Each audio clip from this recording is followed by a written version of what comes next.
This is audible.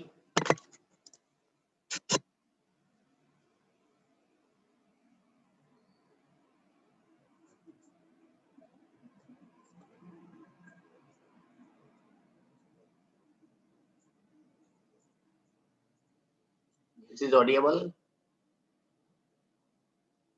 Okay. So today last class में हमने अभी जो कंप्लीट किया है वो कंप्लीट किया था एक टेलर सीरीज का एक्सपेंशन। टेलर सीरीज कर लिया हमने, लॉरेंस सीरीज एक्सपेंशन कर लिया और कॉसी इंटीग्रल थ्योरम कर ली, कॉसी इंटीग्रल फॉर्मूला कर लिया, तो ये सारी चीजें कर ली। Okay, Taylor series, Laurent series, Cauchy integral theorem, Cauchy integral formula, ये सब कुछ हमने कंप्लीट कर लिया लास्ट क्लास में। ओके, और इसके ऊपर क्वेश्चंस भी हमने सॉल्व किए जो प्रीवियस में तुम्हारे आए हुए हैं एग्जाम में, वो क्वेश्चन भी सॉल्व किए। तो अभी हम बात करेंगे आज किसके बारे में? आज हम बात करेंगे पोल्स के बारे में। ओके, पोल्स की नेचर के बारे में, जीरोज एंड सिंगुलरिटीज के बारे में। आज हम बात करेंगे जीरोज के बारे में एंड सिंगुलरिटीज के बारे में। इनकी क्या नेचर होती है, किस तरह से हम डिफाइन करते हैं। जैसे कोई रियल फंक्शन है आपका, जैसे कोई फंक्शन है, जीरोज क्या होते हैं? सबसे पहले मैं लिखूंगा, अगर जीरोज लेट एफ जेड कोई फंक्शन है, be a complex value function, complex value function,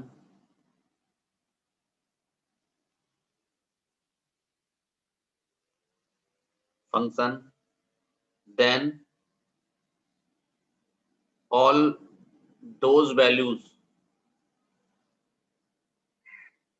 of z for which f of z vanish, for which f of z vanish, और आप इसको लिख सकते हैं to become zero, to become zero. वो क्या होगा हमारा? Will be zeros, will be zeros of function f of z। Okay, singularity क्या होगी? जैसे एग्जांपल देखें तो जैसे कोई मेरा फंक्शन है f of z is equal to z square minus 3z plus 2 upon z plus 1 z plus 2।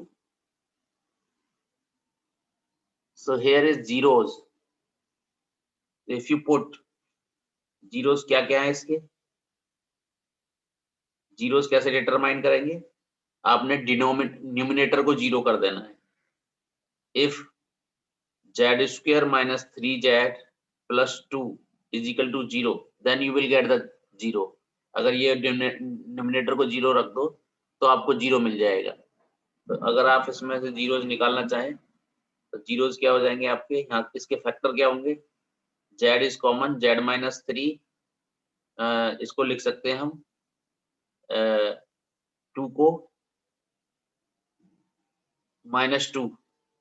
Okay, और यहाँ पर माइनस जेड आएगा तो इसमें से हम कॉमन ले लेंगे 2। यहाँ जेड, यहाँ पर आप 3z के दो दो पार्ट कर लो, माइनस 2z और माइनस जेड। ओके, तो यहाँ माइनस 1 कॉमन ले लेंगे हम, z माइनस 2 फिर से आ जाएगा is equal to zero. z minus 2 z minus 1 is equal to zero, z is equal to हो गया 1,2। If you put in this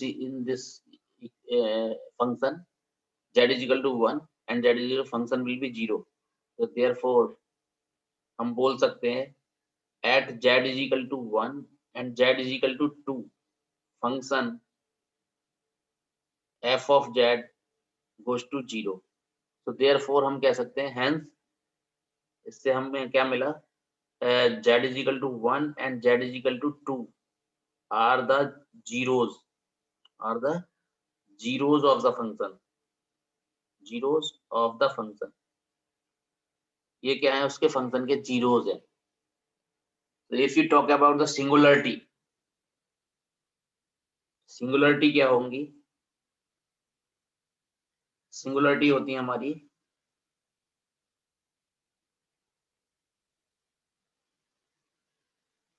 zeros से हमें कोई दिक्कत नहीं होती, बट सिंगुलरिटीज से हमें दिक्कत रहती है ना। जीरोज में कोई दिक्कत नहीं है, जीरो कुछ भी हो जाए उस पर कोई प्रॉब्लम नहीं है, पर सिंगुलरिटीज से हमें दिक्कत रहती है।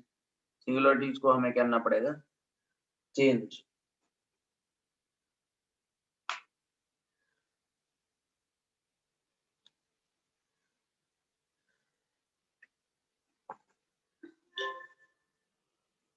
सिंगुलरिटीज क्या होती हैं, let f of Z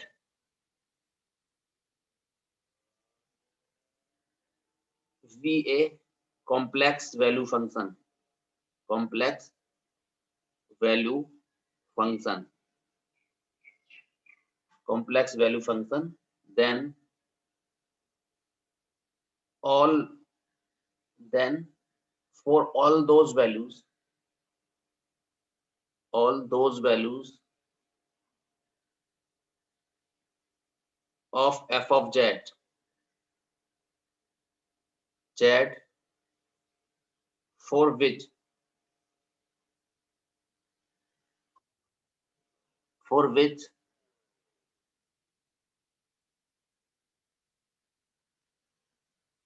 function losses analyticity, function losses analyticity, okay,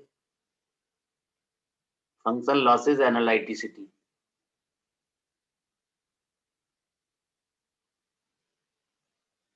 are singular point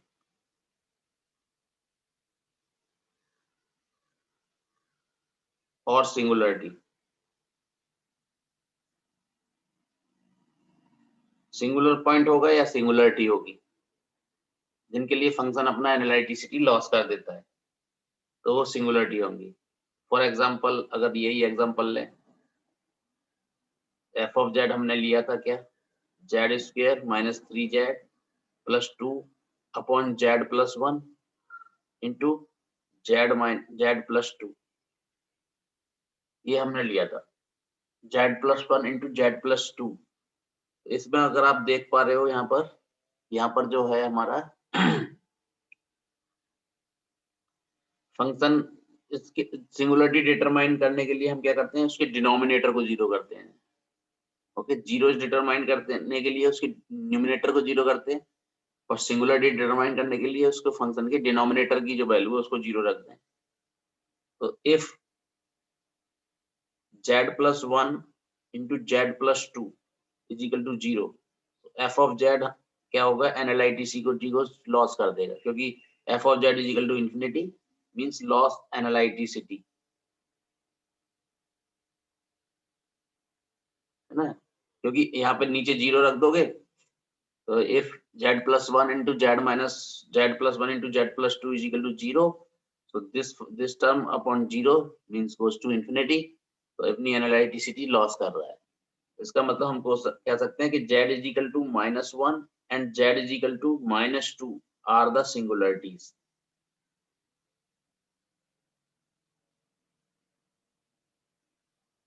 ये क्या है, इसकी सिंगुलरिटीज है, फंक्शन की क्या है, सिंगुलर पॉइंट है। और एग्जांपल ले लेते हैं,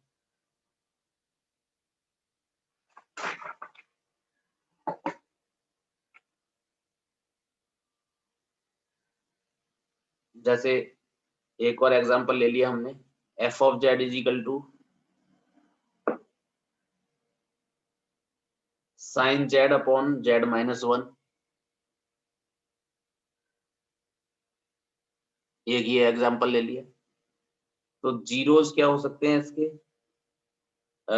जीरोस हो जाएंगे अगर मैं जीरोज डिटरमाइन करूं तो साइन जेड को जीरो करना पड़ेगा, तो Z is equal to N pi, Z is equal to N pi, है ना, प्लस माइनस एन पाई, ये सारे क्या है, all are zeros,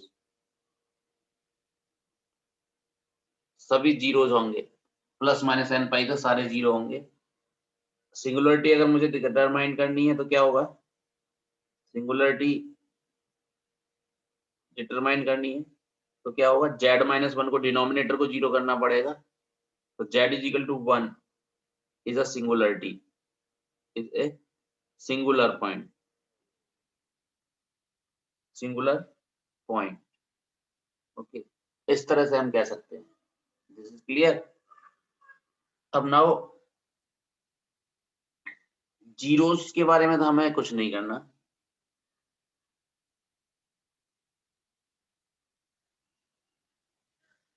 singular points are divided in two parts. अब जो नेक्स्ट है हमारा, जीरोस तो हमारे कैटेगराइज नहीं करते, हम जीरोस को छोड़ देंगे। Singular points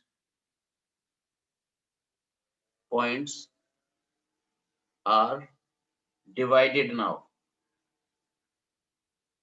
in two parts. Two parts कौन कौन से हैं? पहला part isolated singular point, isolated singular point. दूसरा पार्ट क्या है? Non isolated singular point.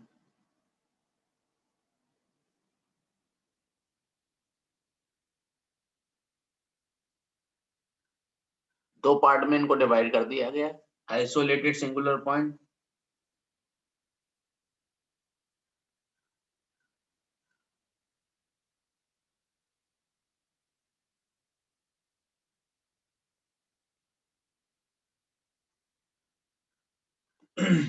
Isolated singular point क्या होते हैं हमारे?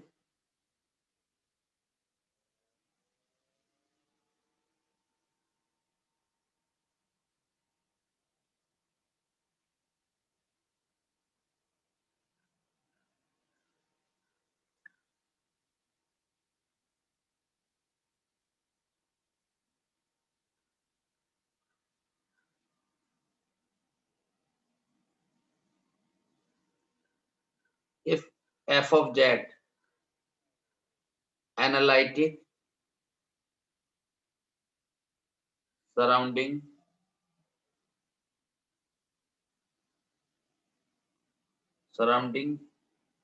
z is equal to 1, then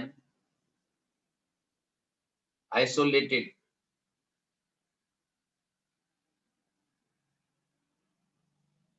z is equal to 1 is isolated singular point,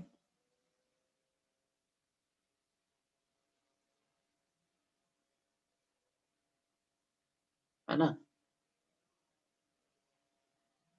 अगर इसके आसपास कोई और दूसरा पॉइंट ना करो, है, if there is no other point, no other point around it, ना, वो तो आइसोलेटेड सिंगुलर पॉइंट होगा। अगर ऐसा नहीं है ना, surrounding if f of z not analytic, again surrounding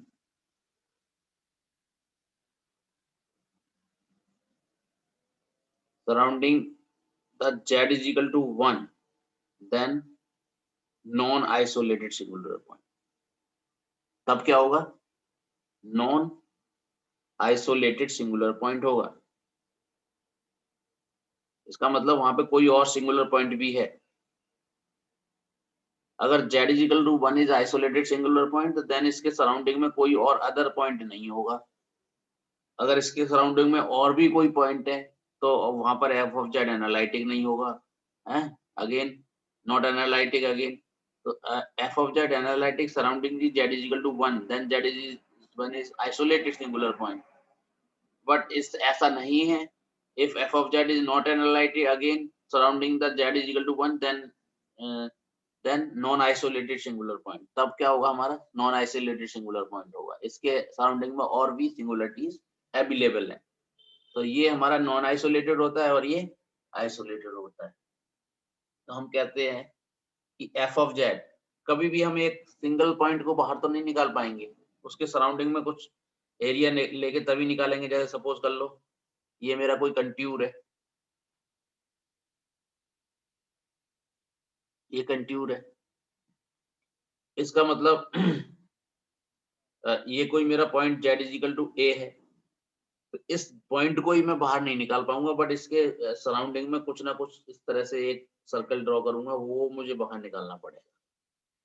तो अगर इसको बाहर निकालने के बाद इसमें कोई और भी पॉइंट आ जाता है तो इसको बोलते हैं हम आइसोलेट, इसको बोलते हैं हम नॉन आइसोलेटेड सिंगुलर पॉइंट. फिर भी रह जाता है, अगर हमने इसको बाहर निकाल दिया इतने एरिया में फिर भी कोई सिंगुलर पॉइंट रह जाता है तो उसको नॉन आइसोलेटेड बोलते हैं. जैसे f of z, let f of z be a complex value function, complex value function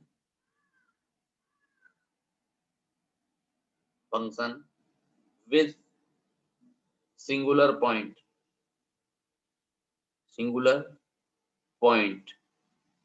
z nought. Okay, z nought, और या आप बोल सकते हो z is equal to a, z is equal to a. Okay, within the domain D, ये domain D है कोई, within the domain D, within the domain D, domain D define. तो domain कैसे define किया हुआ है, C such that, ये curve से डिफाइन है domain, C such that z minus a belongs to is equal to epsilon. C such that z minus a is equal to epsilon. इस तरह से हमें डिफाइन किया गया है. तो इस केस में हमारा क्या होगा तो ये क्या है, circle of radius epsilon centre at z is equal to a, ये है. तो if f of z function is analytic in deleted region या remaining region, then अगर आपका function if f of z analytic in deleted region, deleted region का मतलब क्या है, रीजन और रिमेनिंग रीजन, जो रिमेनिंग रहा है, ये तो मैंने डिलीट कर दिया, इसमें से ये निकाल दिया रिमेनिंग रीजन, देन z is equal to a will be an isolated singular point, will be an isolated singular point. Singular point, ये एक आइसोलेटेड सिंगुलर पॉइंट होगा. अदरवाइज ऐसा नहीं है तो कैसा होगा, non isolated singular, otherwise non isolated singular point हो जाएगा, otherwise non isolated singular point हो जाएगा.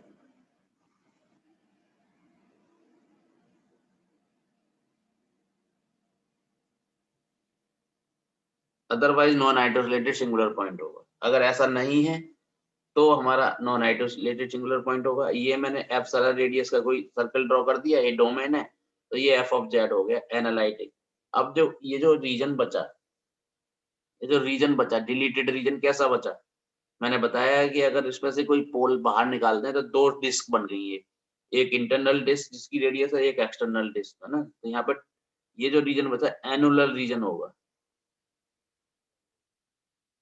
है ना. और एनुलर रीजन में क्या होता है, लॉरेंस सीरीज डिफाइन होती है. एनुलर रीजन में क्या डिफाइन होती है, जब दो डिस्क बनती हैं, डिफरेंट दो रेडियस की, एक इंटरनल रेडियस एक एक्सटर्नल रेडियस, तो उसमें क्या होता है, लॉरेंस सीरीज डिफाइन होती है। जब एक ही डिस्क बनती है तो क्या होता है, हमारा टेलर सीरीज डिफाइन होती है। तो ये चीज मैं पहले ही बता चुका था।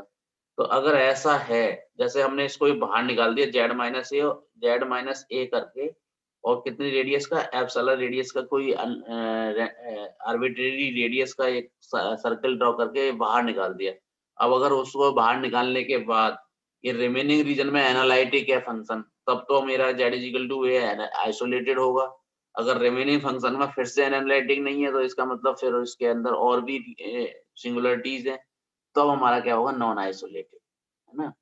तो आइसोलेटेड नॉन आइसोलेटेड में अभी आप समझ गए होंगे किस तरह से होगा। जैसे एग्जांपल लेते हैं कि अगर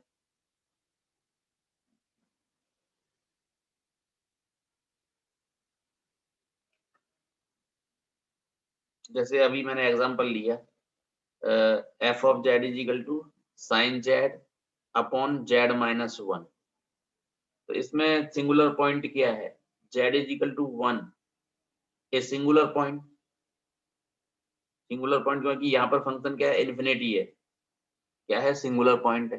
बट ये कैसा है, आइसोलेटेड है। अगर मैं इसको निकाल दूं, है ना, सिंगुलर पॉइंट, और z is equal to one, ये कैसा है, isolated singular point, isolated singular point है।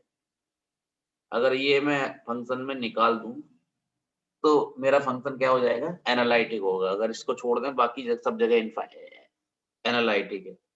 बट एक और एग्जांपल मैं ले लूं, जैसे like f of z is equal to one upon sine z, one upon sine z. अब मेरा फंक्शन सिंगुलरिटीज कैसे निकलते हैं इसमें, कि डिनोमिनेटर को जीरो रखेंगे, तो sine z is equal to क्या आ जाएगा, जीरो।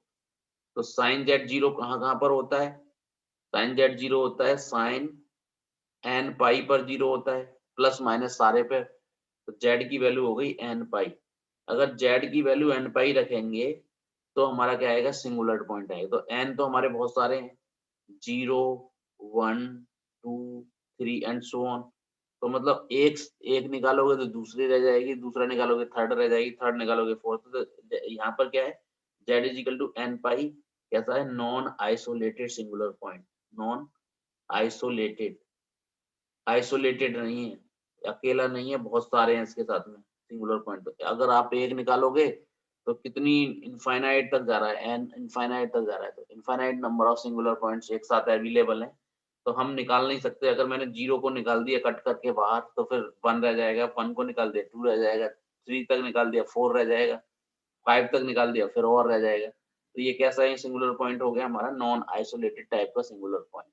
ओके, तो इसको मैं बाहर नहीं निकाल सकता। तो इस तरह से दो तरह की हमारी सिंगुलरिटी रहेंगी, आइसोलेटेड एंड नॉन आइसोलेटेड। अब आइसोलेटेड को दोबारा से फिर क्लासिफाई कर दिया, आइसोलेटेड को नॉन आइसोलेटेड को क्लासिफाई नहीं किया, आइसोलेटेड को क्लासिफाई कर दिया फिर से।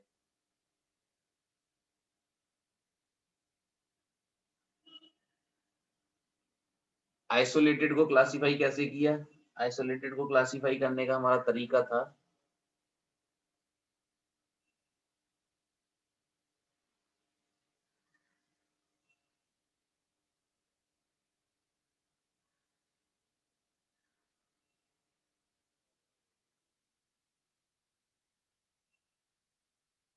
आइसोलेटेड सिंगुलर पॉइंट कैसा होते हैं,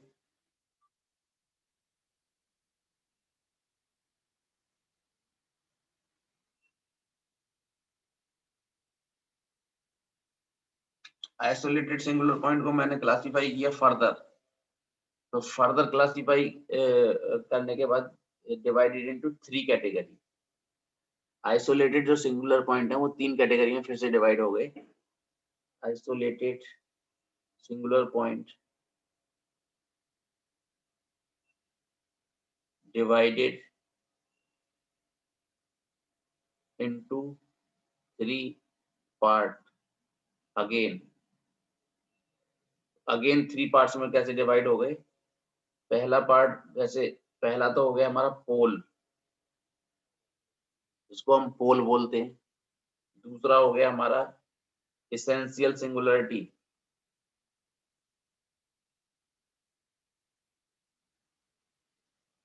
तीसरा हो गया हमारा रिमूवेबल सिंगुलरिटी।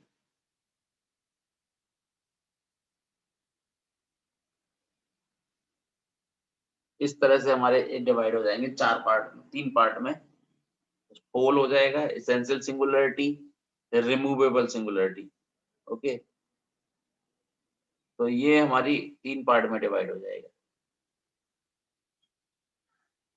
तो जो हमारा अभी हमने देखा था, जो रीजन हमने बनाया था सिंगुलरिटी में, आइसोलेटेड सिंगुलरिटी में, आइसोलेटेड सिंगुलरिटी में क्या करते हैं कि एक मेरा डोमेन है और जिसमें मेरा एक सिंगुलर पॉइंट था z is equal to a पर।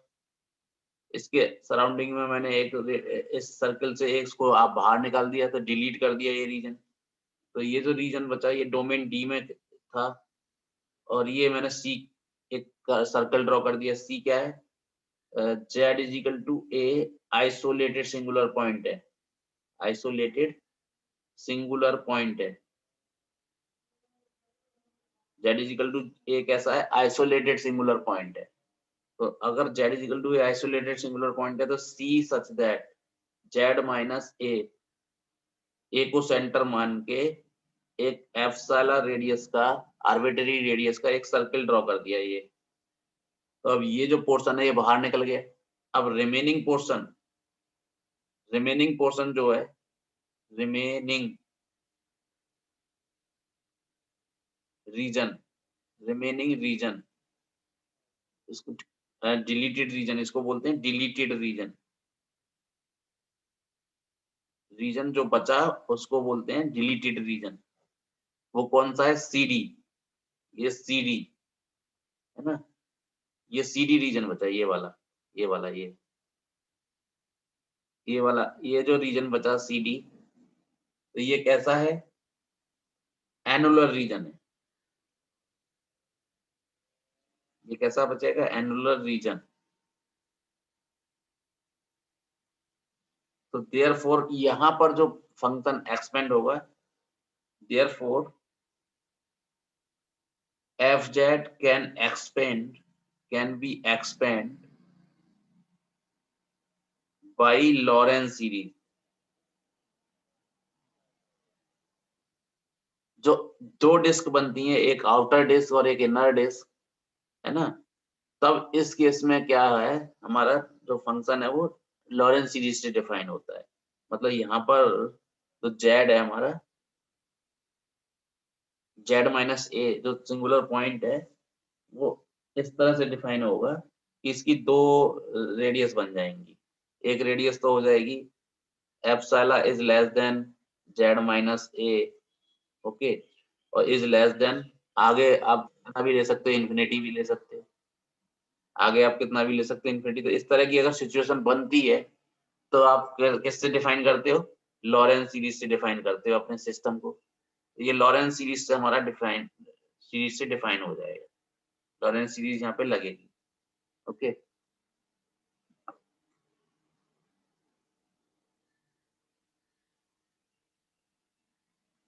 तो यहाँ हम f ऑफ z को कैसे कर सकते हैं, f of z is equal to summation n running from 0 to infinity an z minus z naught raise to power n plus summation n running from 1 to infinity b suffix n z minus z naught, या z minus a भी कह सकते हैं, z minus a भी कह सकते हैं। z not अगर आपने लिखा है तो z नॉट रहने दो, क्योंकि इसको मैं फिर z नॉट मान लेता हूँ। जो a है ना, यहाँ पर z नॉट क्या है हमारा, a है, यहाँ पर z नॉट क्या है, a। ओके, z नॉट हमारा a है, यहाँ पर a आपने ध्यान रखना।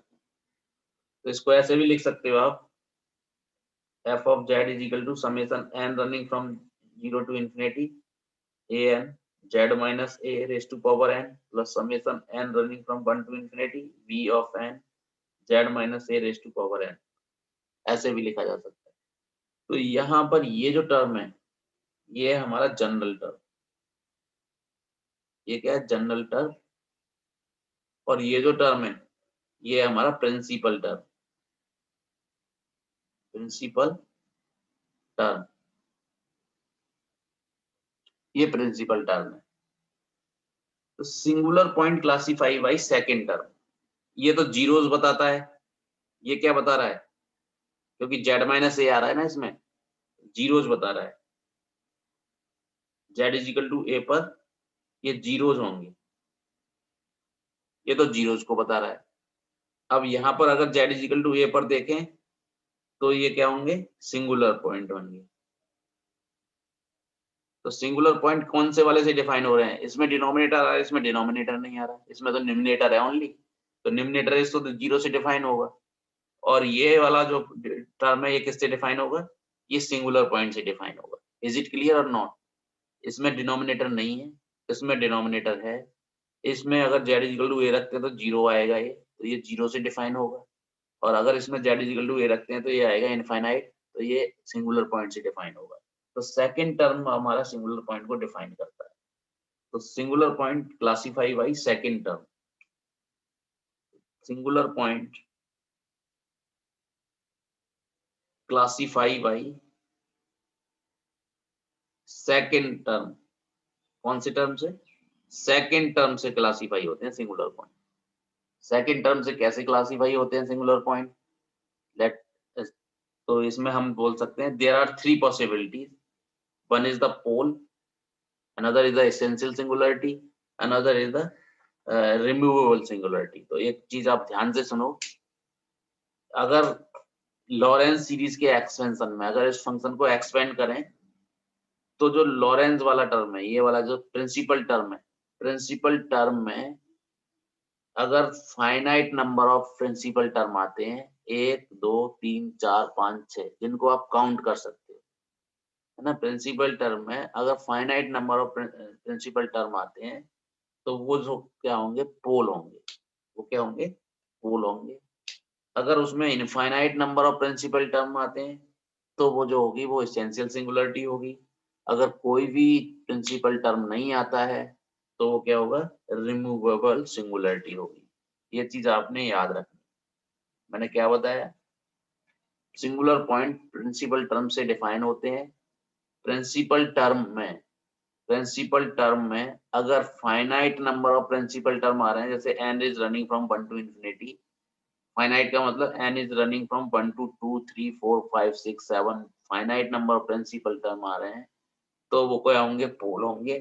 अगर उसमें infinite number of principal term आ रहे हैं तो वो क्या होंगे, एसेंशियल सिंगुलरिटी होंगी। अगर उसमें कोई भी प्रिंसिपल टर्म नहीं आ रहा तो वो क्या होंगे, रिमूवेबल सिंगुलरिटी होंगी। Now you understand what I am saying here. Singular point zeros हमारे लॉरेंस एक्सपेंशन के फर्स्ट टर्म से डिफाइन होते हैं, उनको हमने डिफाइन नहीं करना है। सिंगुलरिटीज हमारी सेकंड टर्म से डिफाइन होती है क्योंकि उसमें सिंगुलरिटी वाला पार्ट आ रहा है। सिंगुलरिटी वाले पार्ट में अगर हमारे किसी भी फंक्शन के लॉरेंस एक्सपेंशन में प्रिंसिपल टर्म के फाइनाइट नंबर ऑफ टर्म्स आते हैं तो वो क्या होंगे, सिंगुलर पॉइंट्स होंगे, अगर सॉरी पोल्स होंगे। और अगर उसमें infinite number of principal term आते हैं तो वो क्या होंगे, एसेंशियल सिंगुलरिटी होंगी। अगर उसमें कोई प्रिंसिपल टर्म आता ही नहीं है तो क्या होगी, रिमूवेबल सिंगुलरिटी होगी। क्या होगी, रिमूवेबल सिंगुलरिटी होगी। तो now try to remember this concept, okay.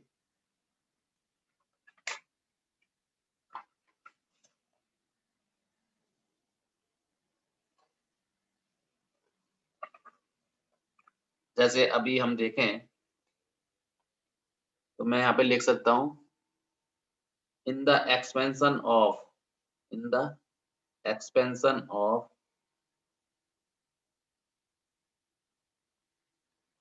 Sorry, एक चीज मैं यहाँ पे लिख सकता हूँ, in the expansion of Lawrence expansion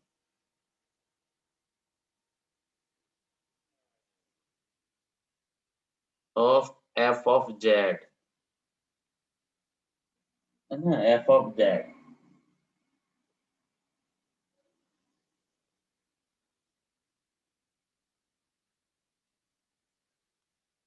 f of z if principal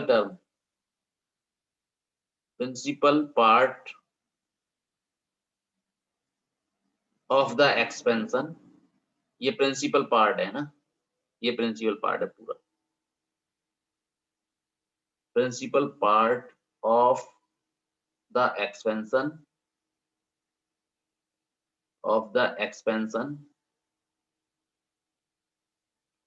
consist of finite number of terms, then there will be a pole.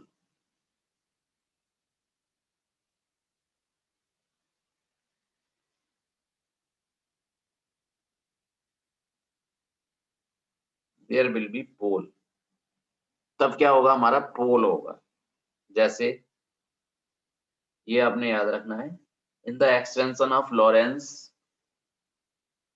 if principal part of the expansion consists finite number of terms, then there will be a pole.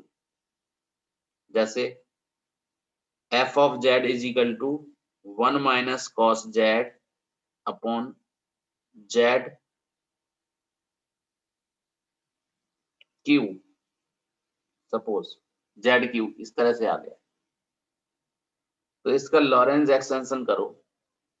Lorentz extension क्या होगा, जिसमें denominator की term आए और numerator की term आए दोनों, इसको अगर हम एक्सपेंड करें तो कैसे लिख सकते हैं, 1 अपॉन जेड क्यू, तो ऐसे आ जाएगा, जैसे डिनोमिनेटर में आ रहा है लॉरेंज की फॉर्म में ही है, इसको छोड़ देंगे। 1 माइनस कॉस जेड का एक्सटेंशन क्या होता है, 1 minus Z square upon factorial 2 plus Z 4 upon factorial 4 minus Z 6 upon factorial 6 and so on, इस तरह से कर देंगे। तो ये हमारा कितना मिलेगा, f of z is equal to 1 upon z cube, 1 minus 1, ये माइनस 1 हो गया, ये प्लस हो गया, Z square upon factorial 2 minus z 4 upon factorial 4 plus Z 6 upon factorial 6 and so on, ये दोनों कैंसिल हो गए। अगर इसको आगे करेंगे हम, आगे कितना आ जाएगा, f of z is equal to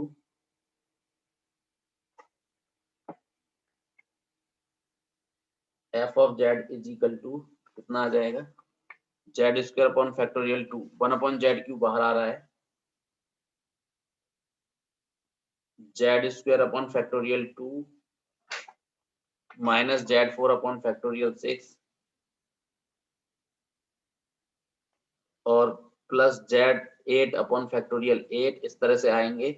infinite चल रहा है, इसको मल्टीप्लाई कर दो, मल्टीप्लाई करेंगे इसका तो ऊपर नीचे आ जाएगा 1 अपॉन जेड फैक्टोरियल 2 और यहाँ पर आएगा, ऊपर आ जाएंगे सारे 1 अपॉन जेड अपॉन फैक्टोरियल 6, अब ऊपर ही आएंगे और यहाँ पर बचे हमारे एक जेड 3 चले गए, z raise to power 5 upon factorial 8